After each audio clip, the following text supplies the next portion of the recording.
Labas rytas, pietus, pas mus tai sudarytas skaitosi, nes tik tais pirmos dalies šiek tiek pertraukėlė iš Tony Robbins Business Mastery. Ir per šitą trumpą laivą, kol čia turim mini 10 minučių pertraukėlę palakstyti, noriu pasidalinti apie tai, ką sužinojau iš tikrųjų apie save ir apie verslininko tipus, kokiais verslininkais galbūt mes esame ir klausimas, kokio tipo verslininkas tu esi. Ir tai, kad Tonis mokė, man labai padėjo susivokti, kokio tipo verslininkas aš esu ir dabar aiškiau žinau savo paties verslo kryptį, nes iš esmės gali versle būti, kaip čia angliškai, artist, creator, innovator, reiškia pirmas tipas žmogaus, aš paskui truputėlį dar paaiškinsiu, ką kuris reiškia, tai yra kūrėjas, inovatorius, tas žmogus, kuris labiausiai linkęs yra būti nuolatos versle, nes verslas yra jo kūdikis ir labai sunku tam žmogui yra išeiti iš verslo, turėti vadinamą exit strategy ar panašiai. Tai vienas tipas verslininko. Antras verslininko tipas, jie visai tiesa turi tiek pliusų, tiek minusų. Antras verslininko tipas tai yra vadovas arba executive, tai yra tas žmogus, kuris labiausiai orientuojasi į komandų kūrimą, procesų gerinimą, sistemų optimizavimą, tai yra sistematinis vadovas, galim būtų taip sakyti, versle. Tiesa, visi šie žmonės turi, aišku, verslininko gyslelę, jie yra linkę prisimti riziką. Iš tikrųjų, didžiausia dalis, ką verslininkas daro, iš tikrųjų prisima riziką tam tikrais momentais ir jis nejaučia tame didelės kažkokios problemos prisimti riziką. Tai iš esmės tai išskiria verslininkus greičiausiai nuo samdomų darbuotojų. Ir trečias tipas verslininkų tai yra tie patys verslininkai, kurie atėjo į verslą daryti verslo ir verslas jiems nėra kažkoks emocinio, neturi prisirišimo, reiškia, jis gali greitai įkurti, parduoti verslą, nėra to vadinamo savininkiškumo jausmo. Ir aš būsiu atviras iš tikrųjų su jumis ir su savim, aš esu pirmo tipo verslininkas, tai yra tas žmogus, kuris yra labiau artist tipo, tai reiškia kūrėjo tipo, tai reiškia man verslas, man šiuo atveju M-Capital, VŠI 7 yra tas verslas, prie kurio aš esu iš tikrųjų emociškai prisirišęs ir man būtų sunku parduoti M-Capital, būtų sunku parduoti verslą, nes aš jaučiu didžiulį emocinį ryšį ir man visą laiką norisi būti tam versle, jį puoselėti, šitas žodis nourishing, ir lyg tai būtų mano mažas vaikas. Ir tai turi privalumų, tai aišku, jūs didelę meilę darot verslą, bet tai turi automatiškai ir minusų.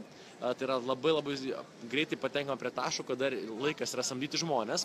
Ir jeigu esi kūrėjo tipo, artist tipo verslininkas, kaip sakau, esu aš, žmonės samdyti tampa labai sudėtinga, nes turi įsitikinimą, kad niekas taip gerai nepadarys kaip tu pats ir niekas taip smarkiai nemyli tavo verslo, kaip kad myli tu pats. Ir iš tikrųjų čia aš save tikrai dažnai pagaunu, kad aš tikrai dažnai pamąstau apie tai, kad kas dar, jeigu ne aš, kas turi prisimti atsakomybę ir taip toliau panašiai. Tai vėlgi tokios ribos, kur yra gerai, kad tokiems žmonėms, jeigu jūs ateityje neteksit savo verslo, jums bus nesunku pradėti kažką tai naujo, nes jūs turite krūvas idėjų ir galite judėti priekį. Tai šiandien mes iš tikrųjų, kiek žinau, dirbsime būtent pagal savo verslininko tipažą, gryninsimės strategijas, kaip dėliotis, ką daryti būtent apie tai, kokio verslininko tipas esi tu. Kas liečia antrąjį tipą, tai yra vadovas, executive, tai yra tas žmogus, kuris linkęs yra sistematizuoti procesus, optimizuoti ir taip toliau panašiai. Šio tipo žmonės, kada yra labai naudingi, tai yra kada verslas pasiekia brandesnę stadiją, kada nebėra reikalo vien tik tai startuoti ir turėti didelio užsidegimo, bet kada reikia iš tikrųjų verslą sistematizuoti, jį paversti verslu ir padaryti taip, kad jisai veiktų be pačio savininko įsikišimo. Tai reiškia, verslininkas kūrėjas naudingiausias yra pačioj pradžioj verslo. Tai reiškia, kada mes norime tik įkurti, tai reikia paleisti, reikia labai daug meilės, labai daug energijos ir rūpesčio. Vėlesnėme etape geriausia, kad verslo valdymą perimtų verslininkas, vadovas, kuris turi sistematizuoto požiūrio, reiškia, asmenybę. Ir galiausiai greičiausiai parduos verslą, parduos į pelningą verslą tas žmogus, kuris iš tikrųjų yra verslininkas, entrepreneris, angliškai entrepreneur.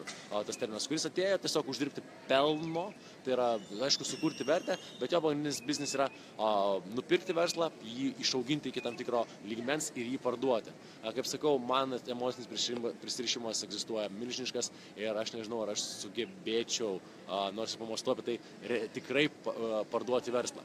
Tai, dėl ko man vakar ir šiandien labai smarkiai palengvėjo, tai supratimo, kokio tipo verslininkas aš esu ir dabar žinau, kur man nereikia būti, tai man nereikia pirkti, parduoti verslą, nes tame aš tikrai nebūsiu geras, tai nėra mano asmenybės tipas. Man nereikia į procesų sistematizavimą arba galbūt reikėtų šitą vietą labiau pasitemti, kurio tikrai galiu dar kažką tai padaryti. Tai yra sistemų kūrimas, padarimas taip, kad viskas veiktų ir kartu inovuojant, kuriant naujas idėjas. Kur aš tikriausiai keliausiu, aš greičiausiai paleisiu dar keletą verslų, keletą naujų projektų ir pasistengsiu iš jų pasitraukti. Tai tokia mano vizija. Brūkštelkit jūs, kaip manot, kokio tipo verslininkai jūs galėtumėt būti, arba galbūt esate, jeigu esate verslininkai. Aš manau, kad mes, ne tai, kad manau, bet esu tikras, kad grįžę į Lietuvą po šios konferencijos, po Business Mastery pas Tony Robbinsą mes padarysime tikrai jau suplanuota, tai yra ta birželio 29 konferencija apie sėkmingo verslo kodas, kur bus ženkliai daugiau informacijos ir kaip save identifikuoti. Sakau, šiandien, rytoj, pirmadienį, antradienį mes padarysim trumpus tokius laivus, kaip kad aš dabar darau, trumpai tiesiog pasikalbėti, ką naujo, ką naujo išgirdom. Tai va, kodėl aš su kepurė čia prisirengęs visą, ką turiu, tai dievaži, ten viduje šalta, yra 13 laipsnių šilumos, tai susimovėm jau viską, ką turėjom, tai tikrai nesidedi marškinių ar kažko, tai nes yra tikrai šalta. Kol judi, kol šoki, kol ten visas tūsas, ok, bet kai reikia sėdėti ir klausyti informacijos, yra tikrai vėsoka. Taip kad, sorry, kad laivai su full capu, grinai, šalta, dar dažnai viduje sėdžiu ir su kapišonu. Tai jeigu patiko, paspauskit nykščiuką, kad like patiko, paspauskit follow ir see first, nes taip tikrai negalim planuoti laiko, nežinom, kada bus pertraukos. Kai paleisim laivą, matysit pirmieji, jeigu paspausit see first. Tai ačiū už tai, kad paspaudėt patinka. Jeigu kažkas nebuvo aišku, būtinai rašykit komentarą, nes mes esam tokie, čia pavadinkim, būsenai, kad atrodo esi motyvuotas, esi užsihypinęs ir galbūt ta kalba, ką aš šneku šį kartą ir mes šnekėsim, nėra iki galo aiški, ką iš tikrųjų norim pasakyti. Tai jeigu trūksta kažkokios struktūros, aiškumo, duokit žinią, pasistengsim dar aiškiau viską padėlioti per sekančius laivus. Ir manau, kad per sekančią pertrauką greičiausiai bus po 6 valandų, mes jau visi 4-5, kiek čia esam, sustosim ir padarysim truputėlį daugiau info. Tai ačiū, kad prisijungėt, gero šeštadienio likusio ir pasimatysim sekančius laivuose. Iki, viskas, mylim bičiuojam, linksėjimai iš Amsterdamo.